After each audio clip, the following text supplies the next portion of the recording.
had sons of their own playing for the Green Raiders, he was still Mr. Marion.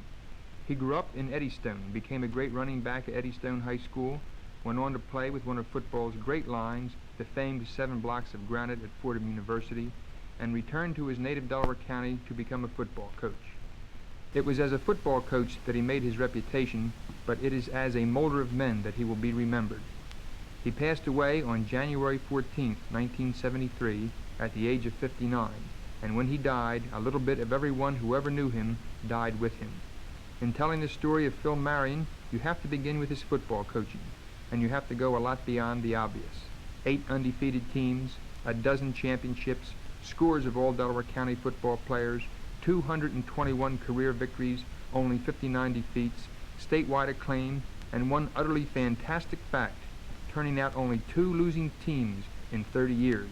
To do that, you have to repeal the law of averages, but Phil Marion did it. These are the obvious things. What isn't so obvious, what never will show up in anything so impersonal as a record book, are the things that made Phil Marion a legend in his own lifetime. How he began each football season, including his last, with the freshness and eagerness of a rookie coach. How he demanded the utmost of his players, but only after giving the utmost of himself. How he was never satisfied with just getting by or being runner-up or putting in time.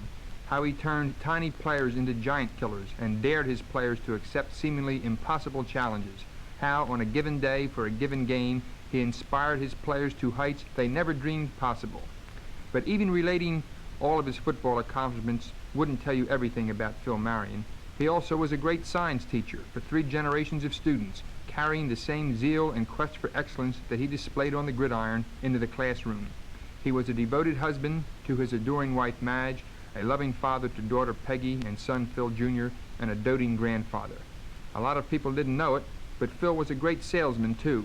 He sold mutual funds for a while and did it so well the company begged him to give up coaching and go into sales full time. The company should have known better. Nothing, and certainly not money, would take Phil away from football. He sold the funds only so he could provide his family with the niceties of life. He was a football man first and last. And what a man. It is doubtful if any person in Delaware County ever exerted so great an influence on the youth of his community as Phil Marion exerted on the young men and women of Ridley Township.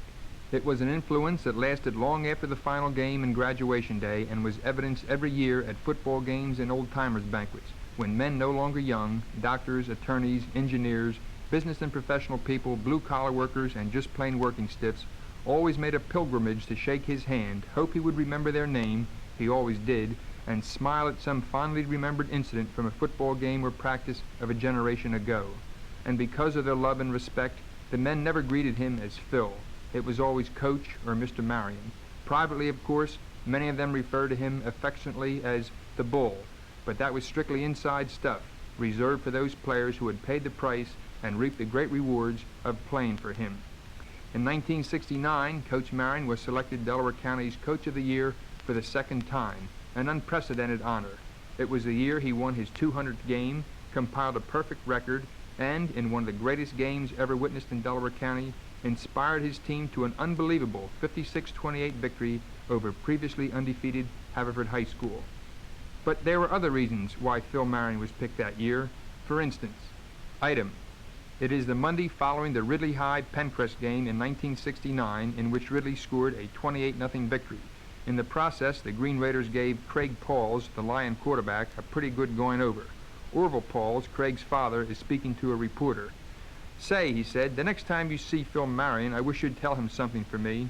You know, my son Craig took a pretty good beating Saturday. They got to him pretty good, but every time a Ridley lineman knocked him down, he helped him up after the play. And when the game was over, their number 68, that was guard Dave Flaherty, apologized to Craig and said he hoped he hadn't hurt him. I just want Phil Marion to know that our boys think his players are great sportsmen." Item: it is a boiling Sunday afternoon in August. 2 adult teams are playing a pickup game of softball in Booth Wynn.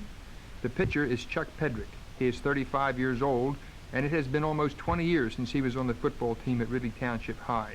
His team is well ahead. With a man on first base, the batter tops the ball, which rolls a few feet in front of home plate. While the catcher looks at the ball a few feet in front of him, Pedrick dashes off the mound, picks up the ball, whirls, and throws out the batter by a step.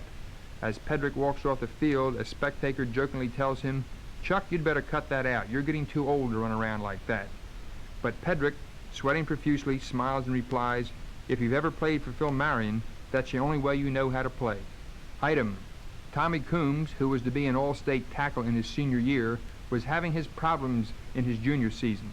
Coach Marion was not at all happy with his blocking. "He can really get you up," Tommy recalled the day he had his picture taken for the All-Delaware County team. "One day in practice last season, he really got on me about my blocking. He said I was the worst blocker he had ever seen. He said his grandmother could block better than I could. I thought for sure he would take my uniform away from me, and I was determined to make a good block on the next play. So I really fired up, and I hit a teammate so hard I broke his leg. Geez, did I ever feel rotten." Jim Armstrong, the Morton postmaster, followed closely the career of Kenny Lee, a former great quarterback at Ridley Township High School, and once wrote a letter about him. "Everybody is familiar with the wonderful record Phil Marion has compiled at Ridley," Mr. Armstrong wrote, "but I don't think too many people are aware of the job he does for his players during the off-season. I know that during Kenny Lee's junior year, there was no way he could be considered college material academically. He took his college boards and didn't do well at all. Then Phil got on him, obtained a tutor for him, and made sure Kenny really hit the books. The next time Kenny took his boards, his score almost doubled. When it was time to go to college, Kenny was ready, and Phil also helped him obtain his scholarship to Wichita University. For Phil Marion, the football season doesn't end with a final gun. It's a 12-month-a-year job.